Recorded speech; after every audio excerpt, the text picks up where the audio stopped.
Imagina una sociedad donde los más ricos no solo influyen en las leyes, las escriben, donde no solo se benefician de las políticas, las crean, donde el poder del Estado no solo es influenciado por la riqueza, sino completamente controlado por ella. ¿Te suena familiar? Hace más de 2300 años, Aristóteles, en su obra maestra Política, identificó un sistema de gobierno que llamó oligarquía, el gobierno de unos pocos, impulsado por la riqueza. Basado en sus estudios de historia y política, Aristóteles describió cómo surge este sistema, cómo se mantiene y por qué es inherentemente inestable. Y si observamos con atención su descripción, puede que comiences a notar ciertos paralelismos inquietantes con la sociedad actual, desde la concentración de la riqueza hasta la influencia del dinero en la política. Las antiguas ideas de Aristóteles suenan, en muchos sentidos, sorprendentemente modernas. En este video, desglosaremos la visión de Aristóteles sobre la oligarquía y descubriremos cómo los patrones antiguos del poder económico y político aún pueden resonar en los pasillos del poder contemporáneo. Para comprender la visión aristotélica de la oligarquía, primero debemos entender sus categorías de regímenes. Aristóteles, con su estilo sistemático, identificó 6 tipos de gobierno divididos en 2 grupos: formas justas y sus contrapartes corrompidas. Las 3 formas legítimas son monarquía, donde gobierna un solo hombre virtuoso por el bien común; aristocracia, donde gobiernan los mejores, no los más ricos o los de linaje noble, sino los más sabios y virtuosos; politeia, o gobierno constitucional, una forma mixta que combina democracia y oligarquía basada en leyes sólidas que impiden que un grupo abuse del poder. Pero junto a cada forma justa hay una versión pervertida. La monarquía degenerada es la tiranía. La politeia degenerada, según Aristóteles, es la democracia, cuando el poder se ejerce sin límites legales, impulsado por el deseo momentáneo de la mayoría. Y la oligarquía es la corrupción de la aristocracia. En palabras de Aristóteles, los ricos y los pobres luchan por el poder. Cuando los pobres ganan, establecen la democracia. Cuando ganan los ricos, nace la oligarquía. A diferencia de la aristocracia, que busca lo mejor para la comunidad, en una oligarquía el foco cambia hacia los intereses personales de quienes gobiernan. Ya no se elige a los más capaces o comprometidos con el bien común, sino a los más adinerados. El poder se convierte en un medio para preservar y expandir la riqueza, no para servir al pueblo. Este cambio no sucede de un día para otro. Es un proceso lento. Tal vez al inicio la riqueza es solo un criterio entre muchos, pero con el tiempo se convierte en el único. O tal vez líderes virtuosos comienzan a ceder ante sus intereses personales, olvidando su deber con la comunidad.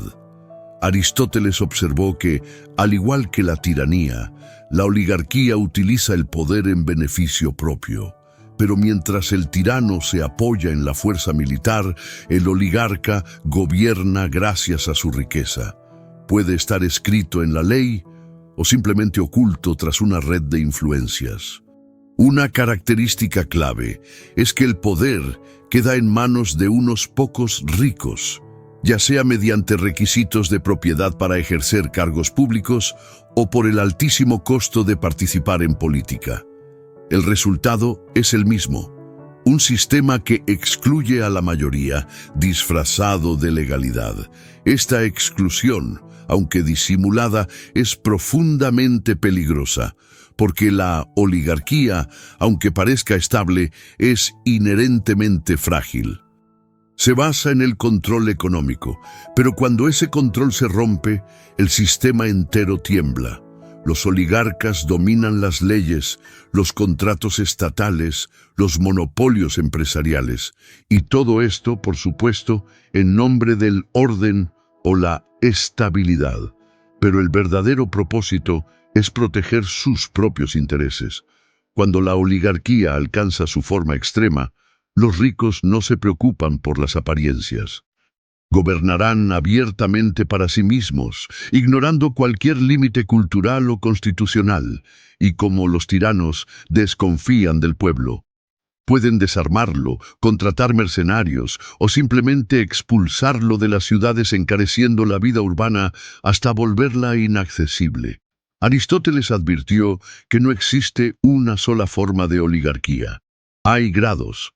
Algunas son más sutiles, otras más extremas. Pero todas comparten el mismo patrón, una minoría rica que mantiene el poder, bloqueando la participación real del resto. ¿Y cómo llegan al poder? Usualmente comienza con un pequeño grupo que acumula riqueza. Esa riqueza les da influencia política, y esa influencia les permite crear leyes que les permiten acumular más riqueza. Un ciclo que se repite, silencioso, mientras la mayoría ni siquiera lo nota. Con el tiempo, las señales se hacen más claras. Los ricos controlan todas las instituciones. La meritocracia desaparece, y la idea de que la desigualdad económica también justifica la desigualdad política se normaliza. Una vez consolidados, los oligarcas utilizan el aparato estatal para conservar su posición. Controlan la educación, impiden el ascenso social, dominan los medios, moldean las leyes a su favor. El sistema se convierte en una maquinaria sofisticada de exclusión. Pero no lo hacen solos. Se apoyan en alianzas estratégicas entre familias poderosas, negocios compartidos, redes cerradas. Un círculo de élite que se reproduce a sí mismo, generación tras generación. Y con el tiempo, el resto de la sociedad también se ve afectado. La virtud pública se debilita. El egoísmo crece. El bien común deja de importar. La sociedad entera comienza a desmoronarse desde dentro. ¿Y todo esto suena familiar? Aristóteles estudiaba las ciudades-estado de la antigua Grecia, pero sus observaciones parecen describir otros momentos y tal vez otros lugares a lo largo de la historia. ¿Cuáles son las señales de una oligarquía moderna? Leyes complejas que benefician a los más ricos, políticas económicas que concentran aún más la riqueza, sistemas políticos donde solo los millonarios o quienes ellos financian pueden acceder al poder, canales de influencia directa entre empresarios y legisladores, puertas giratorias entre la política y el sector privado, educación inaccesible, movilidad social paralizada. Para Aristóteles todo esto no eran detalles aislados, eran síntomas de un sistema roto. Ninguna sociedad encaja perfectamente en una sola categoría política, pero cuando el poder económico y político se concentran demasiado, cuando se usan para mantener ese control, cuando el pueblo es excluido, los riesgos crecen. La buena noticia, según Aristóteles, es que la oligarquía es inestable por naturaleza. Su duración es corta, superada solo por la tiranía. La mala noticia es que suele ser reemplazada por otro régimen corrupto. La revuelta popular, el resentimiento acumulado, los líderes populistas que prometen reformas, todo eso puede dar paso a nuevas oligarquías o incluso a tiranías. Y aún más interesante, Aristóteles creía que los hijos de los oligarcas, criados en lujo y comodidad, se volvían frágiles, mientras que los hijos del pueblo, endurecidos por la dificultad, estaban mejor preparados para luchar y derrocar a sus gobernantes.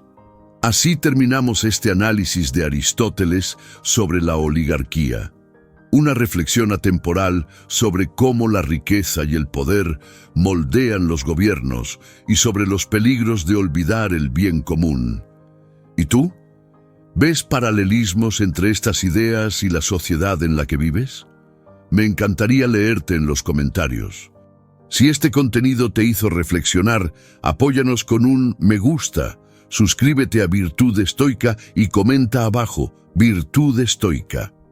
Tu voz nos ayuda a seguir compartiendo estas ideas eternas con el mundo. Gracias por estar aquí.